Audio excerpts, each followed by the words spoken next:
Windows 7 operating సిస్టంలో paint application ఏ విధంగా ఉందో ఇప్పుడు చూస్తాం. మరి పెయింట్ని మీరు స్టార్ట్ చేయాలంటే ఇక్కడ సెర్చ్లో పెయింట్ అని టైప్ చేయొచ్చు,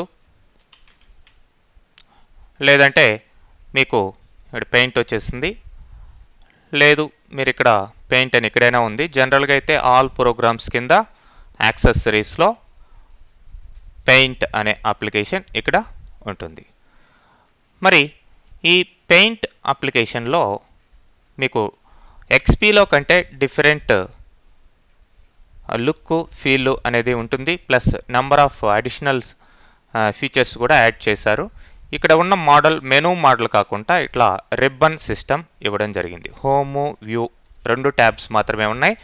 హోమ్ కింద నెంబర్ ఆఫ్ మళ్ళీ ఇట్లా నెంబర్ ఆఫ్ గ్రూప్స్ ఉన్నాయి.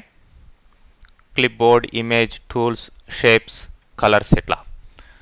మరి మీరు టూల్స్ కింద పెన్సిల్ ఇట్లా పర్టికులర్ టూల్ని సెలెక్ట్ చేయొచ్చు. పెన్సిల్ చూడండి, మీకు ఎట్లా కావాల్సి ఉంటే మౌస్ మూమెంట్ కూడా ఇక్కడ ఈజీగా నేర్చుకోవచ్చు కొత్త వాళ్ళు అయితే. ఇది డ్రాయింగ్ ఏరియా, ఈ వైట్ ఏరియా మొత్తం. మరి సైజును కూడా మీరు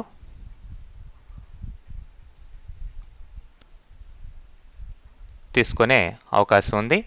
అట్లనే దానికి కలర్ కూడా తీసుకోవచ్చు అన్నమాట.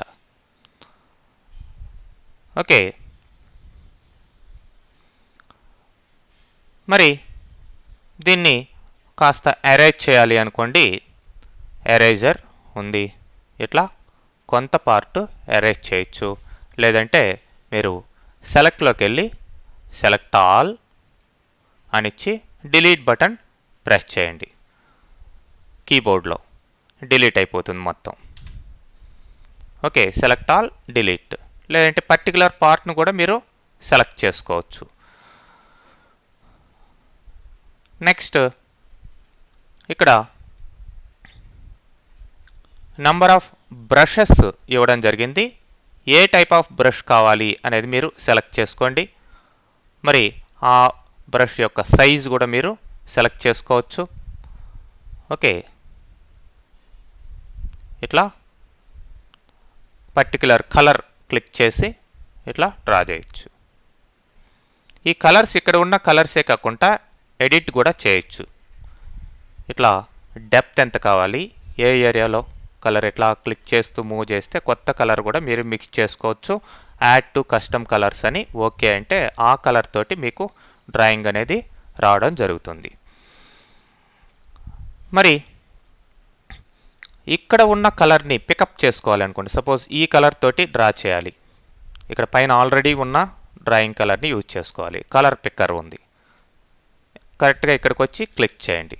సో ఇప్పుడు ఈ కలర్ మీకు డ్రాయింగ్ కలర్గా వస్తుంది. నెక్స్ట్ ఈ ఎగ్జాక్ట్ ఈ రెడ్ కలరే కావాలి అంటే ఆల్రెడీ డ్రాయింగ్ అయి ఉన్న కలర్ని పికప్ చేసుకోవాలనుకుంటే పిక్ కలర్ యూజ్ చేసి మీరు డ్రాయింగ్ని కంటిన్యూ చేయొచ్చు.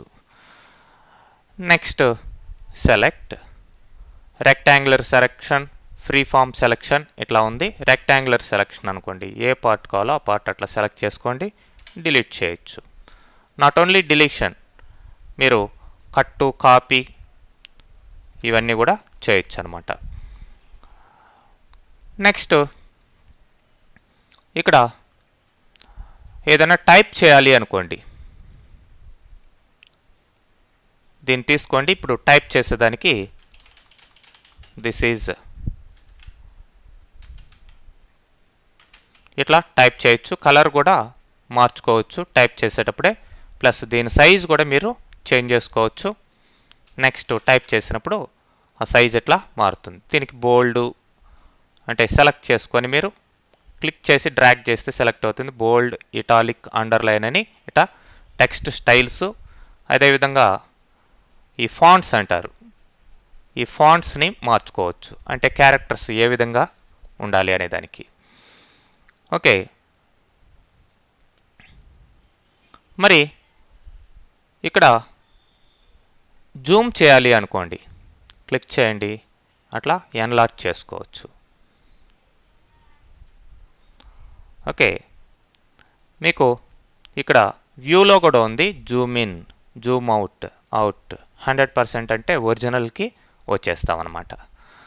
ఓకే, ఫుల్ స్క్రీన్ అంటే ఓన్లీ ఫుల్ స్క్రీన్ చూపిస్తుంది. క్లిక్ చేయండి. మరి హోమ్లోకి వెళ్ళినట్లయితే ఇక ఫిల్ విత్ కలర్ అని ఉంది. మీరు ఒక క్లోజ్డ్ ఏరియాని, అంటే ఫర్ ఎగ్జాంపుల్ ఇక్కడ షేప్స్ ఉన్నాయి, ఈ షేప్లు క్లిక్ చేసి ఏ షేప్ కావాలో ఆ షేప్లు ఇట్లా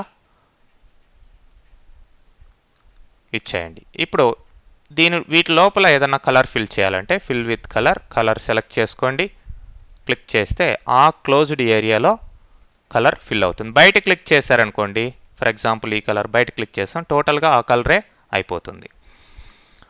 మరి ఇప్పుడు కొంత పార్ట్ని నేను సెలెక్ట్ చేస్తాను. ఫ్రీ ఫామ్ సెలెక్షన్ ద్వారా కావచ్చు, లేదంటే రెక్టాంగులర్ సెలెక్షన్ ద్వారా కావచ్చు. ఫ్రీ ఫామ్ సెలెక్షన్ అన్నాను. మరి ఇప్పుడు ఇట్లా సెలెక్ట్ చేసాం. మరి సెలెక్ట్ చేసిన దాన్ని కాపీ చేసుకోండి. పేస్ట్ అంటే ఇక్కడ పేస్ట్ అవుతుంది. ఇట్లా తీసుకొచ్చి పెట్టుకోవచ్చు. ఎన్నిసార్లైనా పేస్ట్ చేయొచ్చు. మరి సెలెక్ట్ చేసిన దాన్ని కట్ చేయాలి అనుకోండి. For example free form selection ఇట్లా కాకుండా మామూలు రెక్టాంగులర్ సెలెక్షన్ చేశాను, కట్ అక్కడ పోతుంది. పేస్ట్ అంటే మీకు ఎక్కడ కావాలో అక్కడ పేస్ట్ అవుతుంది. అంటే కాపీ అంటే ఏమో సోర్స్ ఏరియాలో అక్కడే ఉండి ఒక కాపీ అనేది పేస్ట్ చేసినప్పుడు రావడం జరుగుతుంది. కట్ అంటే సోర్స్ ఏరియా పోతుందన్నమాట. మరి ఇంకా మీకు ఇక్కడ క్రాప్ అనే ఆప్షన్ ఉంది. క్రాప్ చేయొచ్చు అనమాట సెలక్షన్ని. ఓకే, రొటేట్, పిక్చర్ని రొటేట్ చేయొచ్చు. మీకు కావాలంటే ఫైల్లోకి వెళ్ళి దీన్ని సేవ్ చేద్దాం. ఫస్ట్ సేవ్ అంటే కంప్యూటర్లో సేవ్ అవుతుంది. ఏబిసి అని ఒక నేమ్ ఇచ్చాను. మళ్ళీ ఇక్కడ క్లిక్ చేస్తే ఓపెన్ మెనూ వస్తుంది. మరి శాంపిల్ పిక్చర్స్ ఏమన్నా ఉంటే అవి తీసుకుందాం. అంటే ఇక్కడ డ్రాయింగే కాదు, ఇట్లా వ్యూయింగ్ కూడా చేయొచ్చు అనమాట. మరి ఈ పిక్చర్ని మనం రొటేట్ చేయొచ్చు. చూడండి, rotate by 190 angles and flip vertical, horizontal, ఇట్లా మనం ఫ్లిప్పింగ్ రొటేటింగ్ చేయొచ్చు. మరి ఇక్కడ డిఫరెంట్ షేప్స్ ఉన్నాయి. ఏ షేప్నైనా మీరు యూజ్ చేసుకోవచ్చు. ఫర్ ఎగ్జాంపుల్ ఈ షేప్. మరి ఇక్కడ filling, different types of fillings వస్తున్నాయి. ఆ ఫిల్లింగ్స్ అంతా కూడా మనం యూజ్ చేసుకోవచ్చు. అవుట్లైన్స్ ఎలా ఉండాలి అనేది కూడా మనం సెట్ చేసుకోవచ్చు. దీనికి బార్డర్స్ అన్నమాట ఈ షేప్స్కి అంతా కూడాను. మరి దీన్ని వ్యూ కూడా డిఫరెంట్ వ్యూలో, గ్రిడ్ లైన్ వ్యూలో ఇట్లా వ్యూ చేసుకోవచ్చు. స్టేటస్ బార్ వద్దా కావాలనేది కూడా చెప్తుంది. ఈ స్టేటస్ బార్ అనేది కింద ఉంటుంది.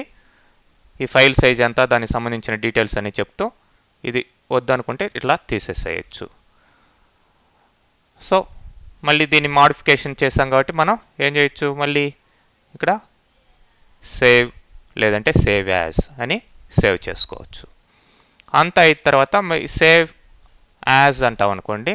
ఏ file, different types of files ఉంటాయి. ఇక్కడ పిఎన్జి అనేది డిఫాల్ట్ అనమాట, లేదంటే బిఎంపి, జిఎఫ్ ఇట్లా రకరకాల ఫైల్ ఫార్మాట్స్లో మీరు సేవ్ చేసుకోవచ్చు దీన్ని.